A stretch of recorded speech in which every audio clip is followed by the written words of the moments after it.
Vinland Saga is supernatural. There's a lot of people who view Vinland Saga as this very grounded seinen anime based on real history, and for a lot of the story it is. But then in the Eastern Expedition arc, a certain someone shows up and people lose their minds. Ymir. Ymir is this 12-foot tall beast of a man. It seems he's half human, half something. He's not intelligent. He seems like a character brought in from another medium. But is it really fair to say that he doesn't fit in? Because when I think about it, Ymir fits in perfectly. Because think about all the supernatural things in Vinland Saga. You got Thor, who takes down 10 pirates without breaking a sweat.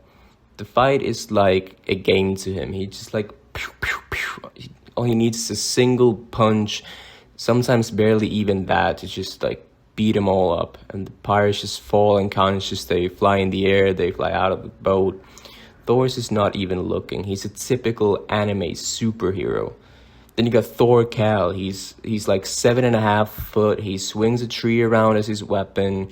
He can literally punch Thorfinn all the way up into the sky. He can throw a spear from hundreds of meters away and impale 3 people with it. He wrestles with a bear and wins with ease, and that's the least of his supernaturality. Think about the ear. Think about Thorfinn and Garmin. I mean, they can literally run up walls and fight on roofs and just jump around. It's crazy. And I'm not saying that because there's certain supernatural elements in the story that it can fit any and all kinds of supernatural elements. I'm not saying that it'd be fine for the story to have wizards with wands waving around magic spells, or that there should be dragons, because that'd be silly. No. But a gigantic hairy man monster is not really out of this world. It is silly.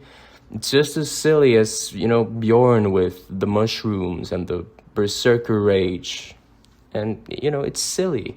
And that is something that I love about Vinland Saga. I think in many ways you could look at the story as a retelling of events rather than being the exact reality of what happened. And maybe to some people that's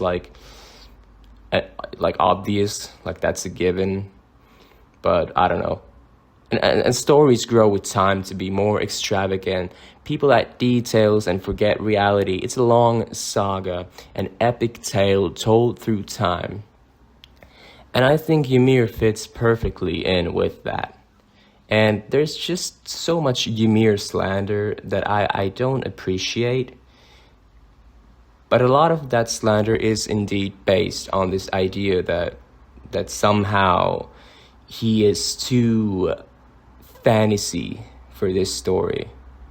But come on, this story is so super over the top fantasy.